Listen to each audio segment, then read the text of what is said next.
Without further ado, let's go ahead and get into the next segment talking about the biggest Woj Bombs of the Western Conference. Massive air quotes on Woj Bombs there. Again, letting all of you guys know that any of you guys have no idea what a Woj Bomb is. That was when Adrian Wojnarowski, lead analyst for ESPN, recently retired. That's when he drops some really big free agency news that nobody really expects. And everybody immediately believes Woj because he is Woj. And therefore, it's true. Like, it's definitely going to happen. And this has been how I got a lot of my free agency news, especially during the trade deadline. If you guys are interested in my trade deadline video, then go ahead and watch that in the GSMC Basketball playlist. It's definitely there. And again, it was a very, very, very hectic trade deadline. So that's where I got a lot of my news from Woj from ESPN. And similar to how I get all the news, that's how everybody else got most of their news, especially with their free agency news. It's either that or shams. So we're going to be looking at Woj's biggest Woj bombs going into this season. So, well, not into this season, but of all time. So in the Western Conference, we are going to start off with the Dallas Mavericks. And the biggest Woj tweet coming in from Dallas was, "The Nets are trading Kyrie Irving to the Mavericks, sources tell ESPN."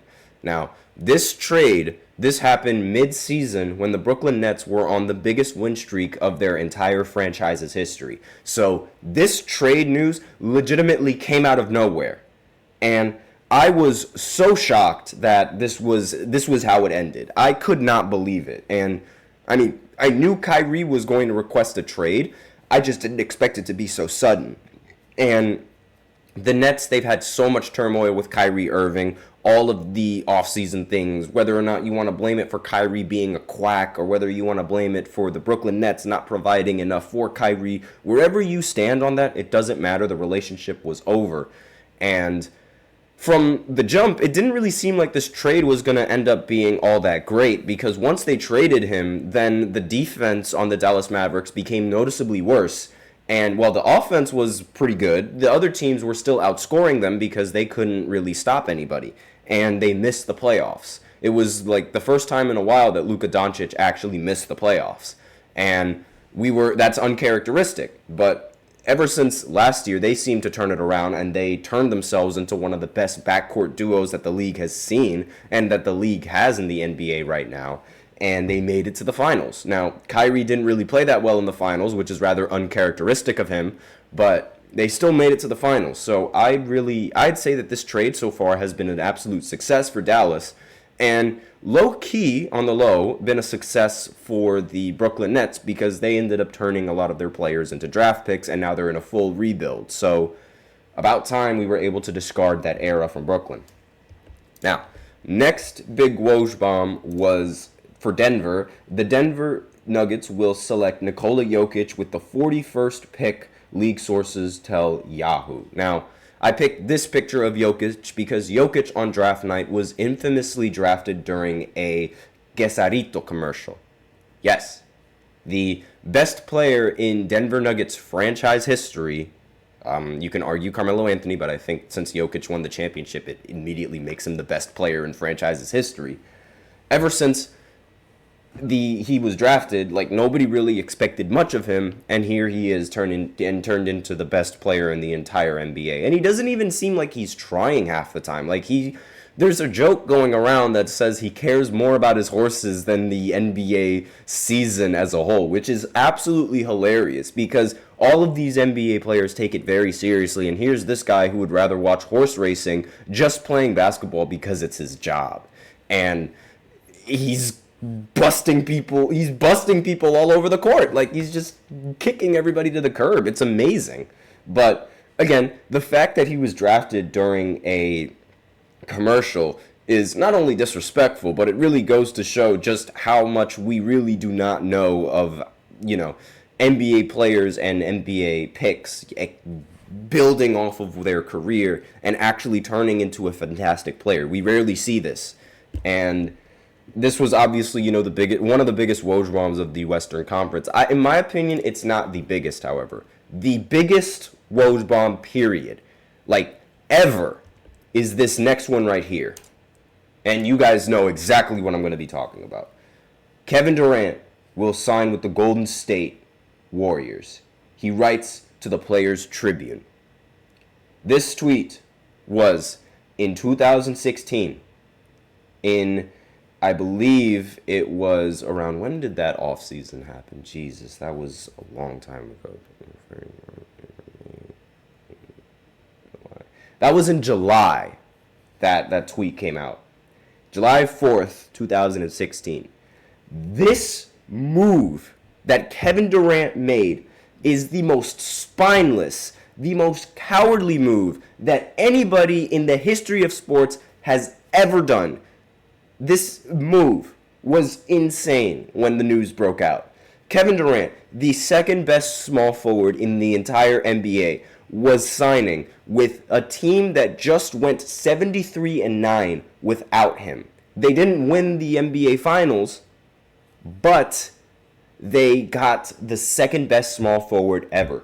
This effectively made the NBA unwatchable for 2 years because everybody knew that in the end of the day, the Golden State Warriors were going to win the title. They had way too many offensive pieces on their team for anybody to even check. And every NBA player that has played against this team is going to say the exact same thing. This team was way too overpowered. You had Steph Curry, the best shooter on the planet. Klay Thompson, a top 5 shooter of all time, not just in the postseason, but in the regular season period, like top 5 period. Then you have Draymond Green, arguably one of the league's best defenders at the time at the power forward. And now you add Kevin Durant, the second best small forward and arguably the best scorer at the time and the most versatile scorer at the time if LeBron James didn't exist. And again, all of this happened because LeBron came back from 3-1. This not only shows how scared the Golden State Warriors were about LeBron James, but it also shows just the cowardliness of Kevin Durant's move. It was an easy way to win championships. It was the easiest 2 championships that Kevin Durant has ever won. And nobody, in my personal opinion, I don't count Kevin Durant's championship rings. I personally think they are the weakest championship rings ever. Regardless of how great he performed in the postseason, it doesn't matter. There was barely any pressure needed on him to perform in any moments during the regular season and during the postseason.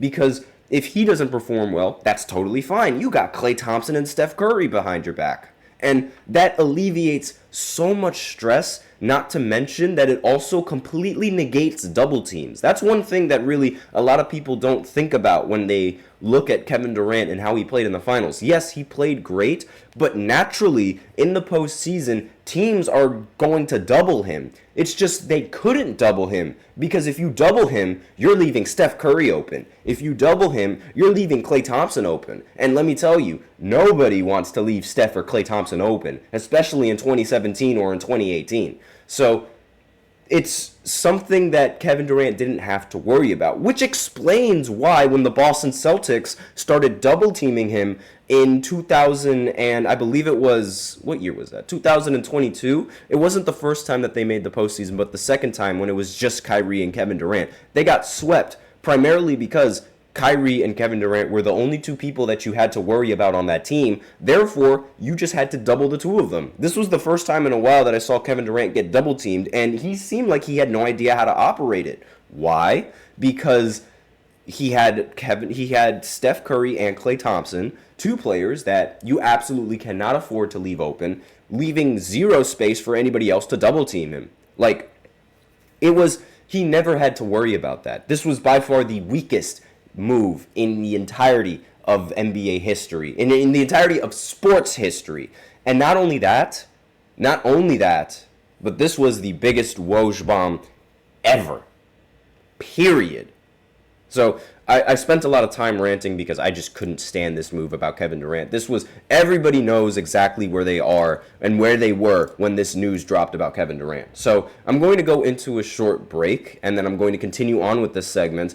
And again, I'm just going to continue on with the biggest Woj bombs for the Western Conference right after this short break. So be sure to stay tuned, guys. Looking for your daily fix of sports talk without having to pay for it? GSMC Sports Network is available on YouTube. Just search GSMC Sports Network. Get your fix of daily sports talk shows on YouTube, absolutely free. NFL, college football, NBA, MLB, MMA, UFC, fantasy football, and so much more. GSMC Sports Network has shows running all day long, with new sports shows starting every 2 hours. Just like on your favorite cable sports channel, except GSMC Sports Network is absolutely free. Just search GSMC Sports Network on YouTube to catch one of your new favorite shows, like the GSMC College Football Podcast, Chip Shot Football Podcast, Hoops and Heels Women's Sports Podcast, GSMC Basketball Podcast, and so many more. Check it out for yourself. GSMC Sports Network, now available on YouTube absolutely free. Search GSMC Sports Network on YouTube right now.